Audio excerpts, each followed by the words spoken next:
Hey everybody, this is Steven from PopCultureMaven.com. We're back with this week's new comic book reviews. So a couple things before we get started. There's been a number of comments about the books that are behind me, my bookshelf. I have way more many books than one bookshelf can handle, but this is the one I have in this room. And so people were commenting about like some of the books. So what a suggestion was made by my friend John to actually maybe rotate books in and out. So I will move really quick so you can kind of see what I put up this week. It's a little bit of cross section of old and new, independence and mainstream. So we'll kind of change it up hopefully every week if I remember. That's gonna be the key. But so we'll try to keep that because a lot of people were noticing the books, but they're all spine out, so you really couldn't necessarily tell what books were behind me. So we'll kind of see how that goes and see what you think. Make a comment about it. Hopefully a good comment. So this last weekend in Ontario, California was Comic-Con Revolution. Myself and a friend, we went out on Sunday, and it was surprisingly busy. I had been to this show a number of years ago before the pandemic, and it was pretty quiet. It wasn't particularly big. LA has always kind of struggled with having conventions. I don't know if it's people are ambivalent or whatever. It's hard to put on a good show in LA beyond obviously WonderCon, which is now entrenched in Anaheim. But the one thing that really surprised me about the show was there was quite a bit of comic books. That was a big surprise, and there was a mix. Not a whole lot. I think I only saw really one vendor that had like new comics, but the rest of it was all Golden and Silver Age and Bronze Age books. The prices were still a little iffy because there was the big spike during the pandemic where everybody just, I have money, let's just go buy stuff. So there was still a little bit of that. I think there were some bargains to be found. But I did pick up a couple books. I had picked up this Showcase 100. It's something I had in my collection a long time ago, and it basically what it was is a collection of most of the main characters that had appeared in Showcase over the year in kind of a one complete story with them all guest starring, and Joe Stanton was the artist. Paul Levitz was one of the writers, and it's really just a fun nostalgia book for me. The other book that they picked up was one of the DC Comics Presents with the Legion of Substitute Heroes. It's issue 59. I really wish DC would really reprint the DC Comics Presents. There was a lot of really great stories and artwork because there was most of them were one and done. Jack Kirby did an issue.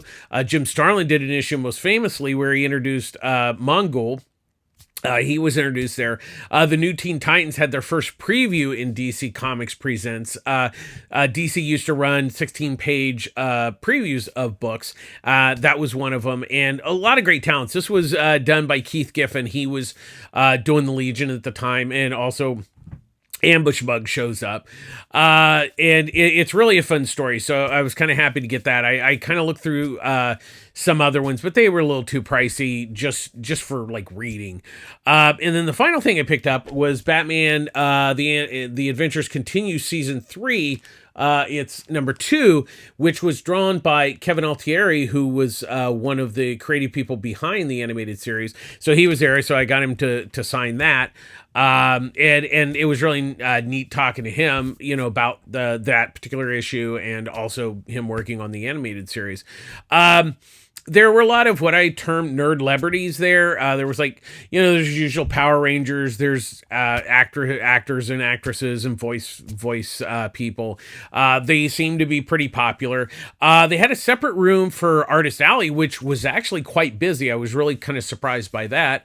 Overall, it was surprisingly a good show considering the last time I went, it was really kind of kind of a little sad. But that was also during the period where like there was conventions like all over the place. So, we're starting now, post pandemic to kind of start getting back into, um, going to conventions and having conventions. So it's kind of a slow, it's kind of back to, I guess I would say more of a normal, not where, like every weekend there was like literally a convention somewhere in the US. So we'll see. We'll see if things seem to be kind of getting back to normal. The one really surprising thing about the show was, there was a lot of pops, but there wasn't like the giant booth of pops. People generally who had pops had other things. So it was really a mix. There was a lot of toys. Once again, there was actually quite a few artists. Or like I said, Artist Alley was pretty impressive compared to the past. And I was really happy that it was busy over there, and there was a lot of stuff to look at. Really, it was surprisingly a good show. So we'll keep our fingers crossed that things are getting a little bit back to normal, and that things are kind of calming down. So with that being said, we'll get to this week's comics. So first up, we have City Boy #1, written by Greg Pak. With artwork by Minky Zheng. So this is the third of the We Are Legends Asian Pacific centric comics. And it's part of the Dawn of the DC books where they're, introducing old and new characters. So this is a story about Cameron Kim, who was basically inadvertently experimented on, and now he has the powers to basically speak to the city and also kind of control materials within the city. So he's able to find lost things that are people lose. And also, the city tells him the history. Like, if he goes in a building, he can actually see what has gone on in this building over the years. So that's kind of the basic setup here. So the area that he lives in, there's this, kind of like this mafia lord who, like, every money that they earn, they have to give him a percentage. And of course, Cameron's really not into like doing that. So that kind of sets up the conflict in the story. I really liked, the story was good. There's a lot of setup here. He kind of explains how he got his powers and everything. But Pack does a nice job of balancing that out with other things going on. So it didn't feel too exposition-y, which was nice. Zheng's artwork's really, really nice. And I think it was well worth checking out. I enjoyed the first issue, and he did a good job of, they both did a good job of setting it up for the next issue. So far, the Asian Pacific books have all been really solid starting books. So we'll kind of keep our fingers crossed that hopefully they'll continue to keep going. Next up, we have Teenage Mutant Ninja Turtles Usagi Yojimbo Wherewhen #3, written and drawn by Stan Sakai. So this issue really has to do with Dr. Wherewhen sending the ninja moles after them to capture the leader of Usagi's clan, and so the turtles are there and they help out and everything, and so they find out that all of this is kind of related to Dr. Wherewhen, which the turtles had gone through time to stop him. So really that's kind of the central thing. This is really the big battle issue with them and the moles, which is a lot of fun. Sakai has a great time with giant battles, and this has been a really fun book. I've really enjoyed this. I'm a really big fan of Stan Sakai's work, and Usagi Yojimbo's, he's been doing it like forever. And this is really just a lot of fun, and it's a nice melding of the turtles and Usagi, and hopefully if you're a fan of Usagi and not, it'll draw you maybe to more Turtles books, and vice versa. If you're a Turtles fan, this will give you a taste of Stan Sakai's Usagi Yojimbo. So I'm really loving this. It's definitely continues to be a must buy book. I'm really excited to see where Stan takes it in the with the finale. Next up, we have All Eight Eyes #2, written by Steve Fox with artwork by Piotr Kowalski. So really kind of what this is, it's kind of Jaws meets alligator, so what it is in New York, there's been these spiders that have lived there for years, and they kind of kill homeless people, and they've been hiding in the shadows. And what it is Reynolds is this hunter of them. And so in the first issue, we saw that there was this guy, Vic, who's down on his luck, can't really hold a job or anything. He kind of bumps into Reynolds, and now he is kind of his apprentice in finding these spiders and, trying to basically kill them and everything. So that's really, the second issue kind of builds really nicely on the first one, while they're out, finding these spiders. And this issue, they get a tip that there's like this giant, kind of like king spider. And so they head towards an old abandoned building. At the same time, there was in the prison, one of the baby giant spiders crawled up through the drain, and the inmates killed it, and they brought it to the police chief, and the police chief is like, we don't want to start a panic with people thinking that there's just giant spiders in the city. So those two storylines are colliding together in this issue, where the real world, is starting to discover what Reynolds has been, known for years about this whole thing. I really like the story. It's a good, it's a good monster horror story, which is always a win, I think. And Talajek's artwork's really nice. Does a nice job. This shows, because there's a lot of dialogue in this issue, so a lot of people kind of stand around talking, and he's able to capture everything with the artwork, which is always a plus. So I'm really, oh no, it's not Talajek, that's the next one. It's Kowalski who did the artwork. Pardon me for that, boo-boo. Kowalski, I will say the same, repeat that, but with Kowalski's name. It's really a nice looking book, and definitely well worth checking out. I really enjoy it. So next up, we have Black Tape number 4, written by Dan Pansian, with artwork by Dilibor Talajek. Now,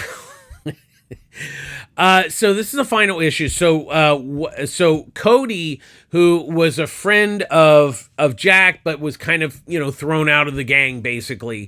So the last issue, we found that Cindy has discovered really what's going on with the team behind Jack, that it's kind of, they're Satanist cult, and they're going to call upon Satan to take over the world, And so what they're saying is that Jack's last album, The Black Tape, is to call Satan, and that's what they're doing. And so basically Cody comes to the rescue, and I really don't want to say more because this final issue wraps up the story. I will say I at first I wasn't really blown away with the book, and the second and third issue really kind of got me. The fourth issue it's just a good solid ending. I wouldn't say that the story particularly blew me away, but I did find it as a good, satisfying ending. It ties up all the loose ends. There is obviously, could be more sort of, after ending as an epilogue.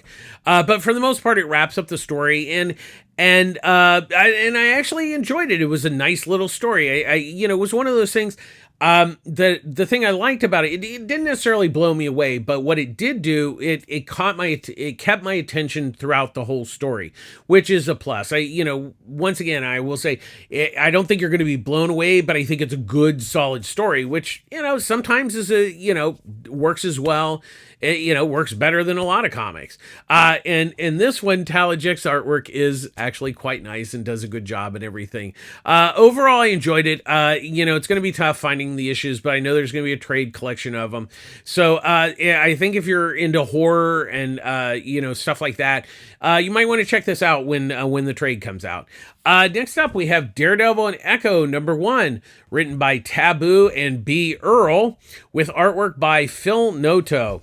So really what this is there's the villain is Demogoblin has been capturing children for some sort of thing, and so Daredevil and Echo are basically trying to discover what's going on. There's also the mystery of people are being killed and a pound of flesh is being stolen from them, and they don't know why, but Daredevil and Echo discover that there's a connection between the people who are being killed. So that's kind of playing into the story.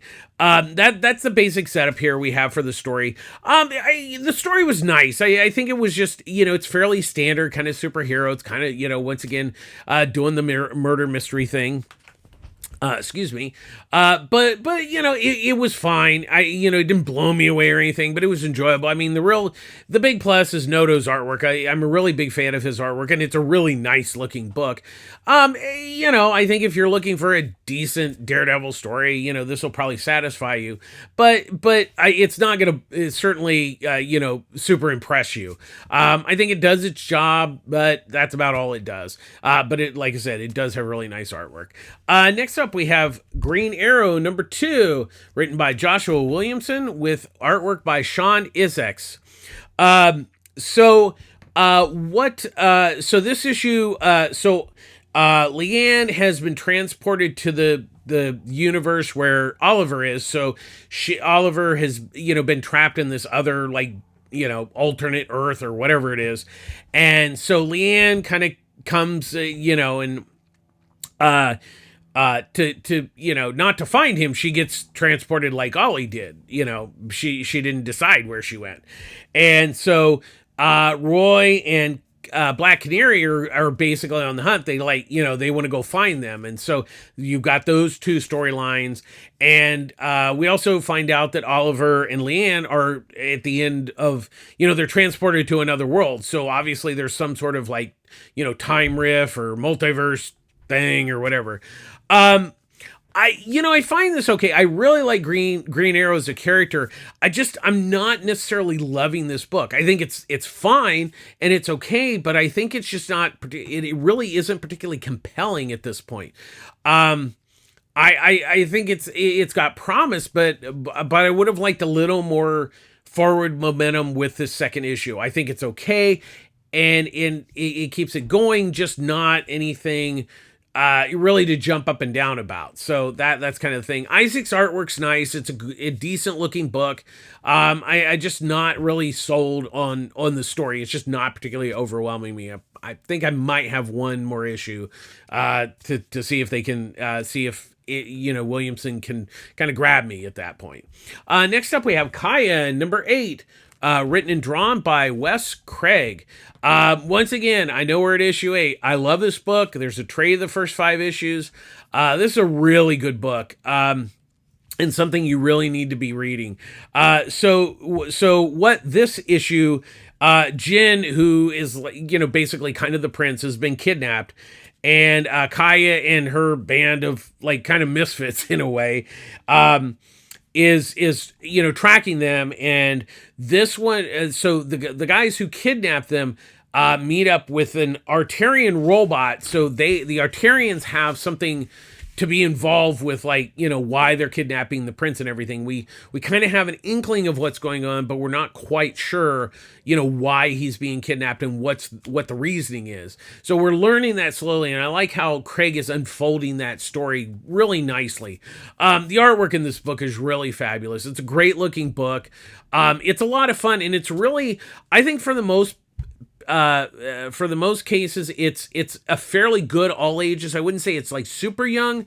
There's not anything too crazy, but it's a good all ages book, which I think is a big plus because it really, doesn't really fit into one kind of category or the other, which is actually quite nice.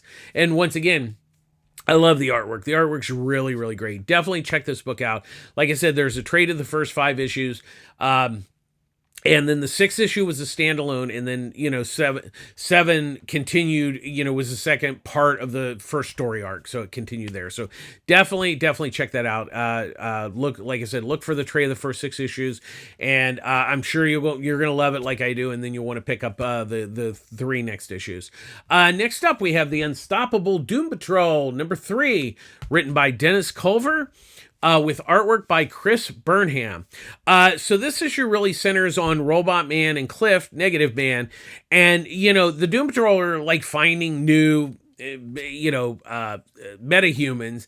And so they come across this guy who has a Starro on him, but he's not controlled by Starro. It's like he has some Starro power, but he's not like a slave to Starro. So he calls himself Starbro, which right, Cliff is like, that's a stupid name. So what it is two Green Lanterns, Guy Gardner and Kyle Rayner, are trying, because they're like, oh, he's a Starro, we need to stop him because we don't want Starro on Earth because he'll take over the world. And so they're following him, and so Cliff and Larry are trying to throw them, trying to save Starbro because they know he's not a Starro. So that it's kind of like a car chase issue, which is a lot of fun. I'm really loving this book, and I like how Culver is really developing the characters. Obviously, we're still they're out finding metahumans, and that will lead to where sort of bigger issues. But I just like that it's just going along its merry little way, and I kind of like that. It's this issue's kind of like a road buddy picture in a way. And as always, Burnham's artwork is really, really nice. This is a really good looking book. I'm really digging it. I'm a big fan of the Doom Patrol, and I think Culver's doing a really nice job on this book. So definitely continue to check it out. I'm really digging it. Next up, we have Exo Manowar #3, written by Becky Cloonan and Michael W. Conrad, with artwork by Liam Sharp. So Eric's been basically kidnapped by the Novus Romulus, and they're trying to they want his armor. They want the Exo armor. And so they can't really take it off of him at this point, even as the armor's weak. So they're trying to butter him up and like the wine and dine him. And what we find out that Shanera, who is she's like a psychic or whatever, I guess that's kind of the best way to describe it. She kind of shows them what they've been doing, that they've been trying to create exosuits, and it has not gone well. And because most of the time it kills the person that they try to bond with the suit. And so also there's also kind of a bit of a fight with one of the people who the suit has kind of worked on them, Thera, and they kind of get into it, even though Eric's suit is weak. They have a bit of a battle there. I really like how Cloonan and Conrad are really letting this story unfold. I mean, they did a really nice job on Wonder Woman. And they're doing kind of the same thing here, where they're just, this is a long form, in a way, story. So you're getting little bits and pieces each issue, and it's just unfolding at a really nice pace. The only downside of that is you by the time you get to the end of the issue, you want more, and then we have to wait 30 days. So that's the only slight downside to the story. And of course, you have Liam Sharp's gorgeous artwork. This is a really great looking book. I'm really digging it. It's been quite a while since I've actually read a Valiant title that really excited me, and this continues to impress me. Next up, we have Nightwing 104. With the main story written by Tom Taylor and Travis Moore doing the artwork. And then we have the backup story that finishes this issue, Night of the Circus, written by C.S. Pacat, with pencils by Daniel HDR and inks by Jonas Trinidad. So with the main story, so Neron, the Lord, kind of like the Satan guy, basically. That's the easiest way to explain it. So the last issue, he gave Nightwing superpowers. He's kind of like Superman, but he only gives them for 2 hours. So he uses these powers to go to Themyscira to save Olivia, who Neron is trying to get her soul, because Blockbuster, her father, sold her soul to the devil. And so, while he has these superpowers, he gets to do certain things, or he gets to do things he can't do. There's a really great, and I won't spoil it, but there's a really great part with him in Superman, and it's really, it really is quite interesting, and Tom Taylor just really does that particular part of the story really well. I really love Travis's more artwork. I love Bruno Redondo. Do not get me wrong. I miss Bruno. But Travis was definitely a great pick to do this story arc that Tom Taylor, and it still continues a lot of the continuity, but it's been a fairly self-contained story, which is actually really nice. Plus, it has the Titans team in it, which has been really really nice. Of course, Tom Taylor's writing the Titans, which I really love. That came out last week. I think last week or the week before, that is really good. Definitely check that out. Nightwing continues to be always a must-buy book, and the Night the Circus story by Kat and Daniel HDR is really nice. It basically, this issue wraps up, finding the bomber of the circus, and it's one of those. It's a nice, good backup story. It's not mind-blowingly brilliant, but it does a nice job that a backup story should be. It complements the main story, which was just always a good thing. And each chapter was actually broken down well, so that's a plus. Once again, Nightwing's one of my favorite books. I always look forward to it every month. So continues to be a must buy for me. Next up, we have The Forge, number 3, written by Greg Rucka and Eric Troutman, with artwork by Mike Henderson. Now, I really did like the first issue, and I really want to reiterate, I did not hate the second issue. I think it was just, I was on such a high from the first issue that the second issue was just really different. I mean, it continued the story quite well, but it was just very different. So it was kind of different than the setup. Like I said, the first issue was a great setup, and the second issue, and now with the third issue, I'm like, oh, okay, I'm more comfortable now with where Rucka and Troutman are taking the story. Henderson artwork continues to be really great. So they're stuck on this planet right now.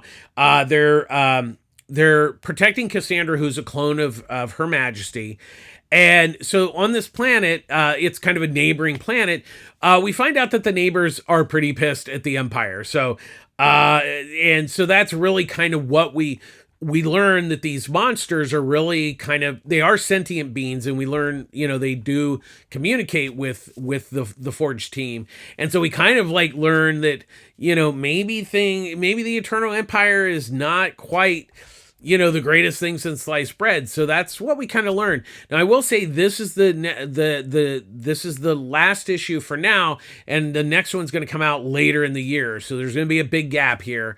So just be forewarned, there is a trade that's going to come out of the first 3 issues that is coming out. I believe it said it was September. So I think the book is worth checking out. Like I said, I was on a really high from the first issue, but I think the second and third issue, I really understood where they were taking the story. So now I'm more comfortable with what happened, say, in the second issue. So, worth checking out, if you can still find, the first couple issues, that came out before this week. Next up, we have Storm, number 1, written by Ann Nocenti, with artwork by Sid Cotain. Now, I'm going to be very short and brief and as kind as I possibly can. Really, this story is kind of set in the 90s, or 80s, 90s, X-Men, kind of, back when it was the team, Wolverine, Nightcrawler, Storm, Kitty, and that. And really, and so that's kind of what it's based. But really, one of the biggest problems is that the story is just kind of it's not there. I mean, it's kind of like these moments that are just strung together. So there's really not a huge plot here or anything. It's more of okay, here's some concepts, and we just loosely string them together, and they're fighting somebody. There you go, that'll work. And I really hate to say it, and it really pains me to say this, but the artwork was not, I'm not going to go down a huge path, but it was not very good at all. It was very, it really just kind of was kind of had a bit of an amateur quality to it. It was just really disappointing. The thing is, I could have accepted a mediocre so story, but when you have that, the story is just not really there, and then the art is just really not there. It's just I really this just avoid this book. It's not good at all, and I feel really bad when I have to do a review like this because I understand it takes time to write, it takes time to draw, but this is just it's just not very good, and it really it's even more disappointing because, like I said, I do not like doing reviews like this. Uh, so apologies, but it is what it is. Next up, we have Blue Book number 4. The main story written by James Tynion IV with artwork by Michael Avon Oeming. And then there's the weird backup, the Cinderwoman, written by Steve Fox with artwork by John McCrae. So this issue, we learn that Betty, she kind of has remembered them being abducted. So, the husband doesn't really remember much of anything. He has bits and pieces, but not much. And so what it is this issue, and we learn under hypnosis that we actually learn all the things that Betty went through on the spaceship with the aliens. So it's really fascinating. We actually get to go on. We get to the aliens talk to her and they explain things to her. And it's really quite fascinating. I'm really enjoying this book. I think you have to, kind of have an inkling to not conspiracies with UFOs and all that kind of stuff. I think just the idea of that the odds of us being alone out in this spinning universe is pretty slim. But I do, I really enjoy it. I like the whole thing. Like I said, this issue was really, really good. It was story was great. As always, Oeming's artwork is really wonderful. I love his artwork. And it's just a wonderful book. And the weird story of this issue was really, really wonderful. It's kind of basically like a human combustion story, and then that there's this lady they find who she like burned to death, but not like the house didn't burn down. So it's a really fascinating story, and they kind of go through the history of theories behind human combustion and stuff. It's really good. The artwork was fantastic. McCrae's artwork was really, really wonderful. I really enjoyed Fox's story on that. It's once again, it's another great issue. I'm really digging this book, especially if you're a UFO fan. Next up, we have Sandman Universe Presents Deadboy Detectives #6, written by Pornsack Pinshot, with pencils by Jeff Stokely, and inks by Craig Talifer, and Stokely doing inks on his pencils. So this is the big wrap-up issue. Edwin and Charles are meeting with Thessaly, and because she's been captured, and she's kind of a part of this whole thing. But what it is, the guy who captured her is trying to bring her daughter back. And because when he tried to do that, basically he didn't know how to do it. So he released all these ghosts that Edwin, Charles, Melvin, and Tanya have been basically, trying to find him, but also trying to fight off these other ghosts. And that's kind of, really Pornsack kind of, he wraps everything up.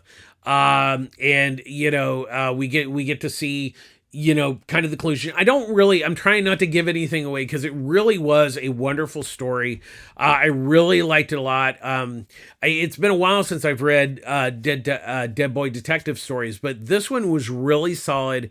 I really have to give it to Pinshot that he did a really good story. I was very impressed with this.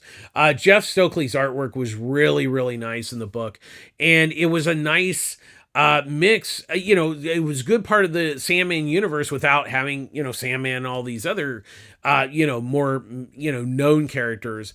And like I said, this is 6th issue. There'll be a collection of it. I definitely think it's well worth checking out. I really like the story and the art.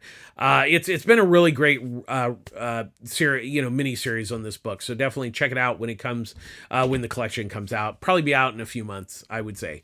And finally, we have Justice Society of America #4, written by Jeff Johns with artwork by Mikkel Janin and Jerry Ordway.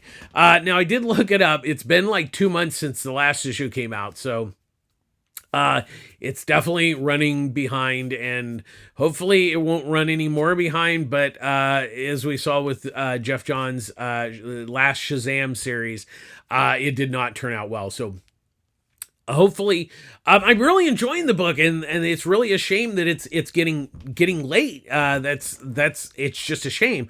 Anyways, that out of the way. So basically, Degaton is basically going through time to kill the Justice Society. He's going, it started off where he killed the current Justice Society. He's going back in time.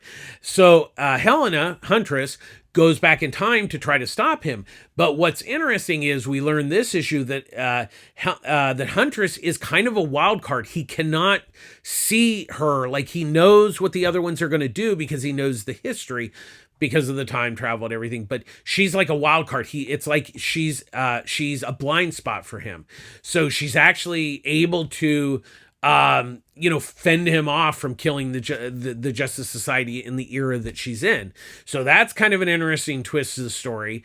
And we also find out, and I don't want to give anything away, but there's also another thing where she goes to find her father. And of course, in this period, Bruce Wayne is still alive. So that'll be interesting to see if, once again, is it the Back to the Future? Is she going to screw up time? Who knows? But I'm really, I dig it. I dig this book. I'm a big fan of Justice Society, and I know Jeff Johns really loves the Justice Society.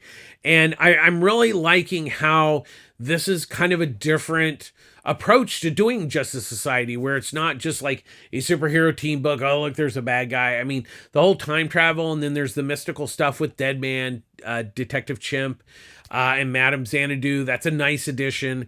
I also like how Jerry Ordway's doing the artwork for the Degaton sequences when they're both, like present and past, or, like together. It's really nice touch. I'm a big fan of Jerry Ordway's artwork. Certainly nothing against Mikhail Janin, who is a wonderful artist and is doing a really great job on this book. And I'm really digging it. If you're a fan of Justice Society, definitely check this out. I would say if you're interested but can't find the first issues, considering that it's running behind, I would just wait until they collect this at this point. This one's going to be possibly a tough ride, to keep going if they continue to be late. So that's going to do it this week. Quite a few books. Even for, it was kind of technically like a slow week. There wasn't a lot of really new number ones this week. But as always, public service announcement. I get all my comics at Pulp Fiction Comics, Long Beach, California. Ryan Skinner runs a great store. I will say this again. This Saturday is going to be Godzilla Day 2 at the store. There's a bunch of creators that are coming. And it's going to be a great day, a lot of fun. If you're a fan of Godzilla, even if you just want to check the store out, it's going to be a lot of writers and artists there doing artwork and selling books and comics. He's got tons of Godzilla comics for sale for this. Even some Godzilla toys that he's got for this. Definitely check it out. It'll be a lot of fun. But it's a really great store. Ryan, Eduardo, Annie, Derek, and Wendy. It's a really great store. It's my local store. And as always, support your local comic shop. They're the backbone of the industry. Make sure that when you pre-order stuff, that you go pick it up on a timely basis. And the great thing I love about Pulp Fiction is he offers discounts on your pull service. You get discounts on trades and graphic novels. A lot of stores don't offer discounts at all. He also has a good trade-in selection where you can buy used books. And I mean, he doesn't buy, if it's really thrashed, he will not put it out. He really makes sure they're in pretty good shape most of the time. And there's some really great deals. And he's been getting some deals from the publishers where he's offering books at like half off. So it's a really great store. Definitely check it out if you're in the Long Beach area. And like I said, if you're not doing anything this Saturday, definitely head down for Godzilla Day. And like I said, definitely support your local comic shop. It's important to support them. Things are crazy right now. The industry is really in flux, but definitely support your local comic shop. like I said, it's really important. And make sure you pick your stuff up on a timely basis. That's really important. As always, we end our show with be kind. Being kind to each other, it doesn't cost anything. And there's not a lot of effort into it. Hey, thank you. Hey, how you doing? Have a nice day. Thanks. There you go. That's how you be kind. It's not rocket science, folks. I know things are tough out there, but being kind is good for you, and it's really great for other people. So, as always, just be kind to each other. Be kind to yourself. That's going to do it this week. Thanks for watching. Please like and share our YouTube channel, our videos. It's great. Thanks for all the shares. The comments have been great. If you have any comments, definitely leave them. If you have some suggestions or anything, I'm always open to whatever. So thanks for watching. And we'll do it again next week. Take care of yourselves, be kind, and don't forget about Godzilla Day at Pulp Fiction Comics this Saturday. So that's going to do it. Thank you. This is Steven from popculturemaven.com signing off. Have a great weekend, and we'll see you again next week. Bye-bye.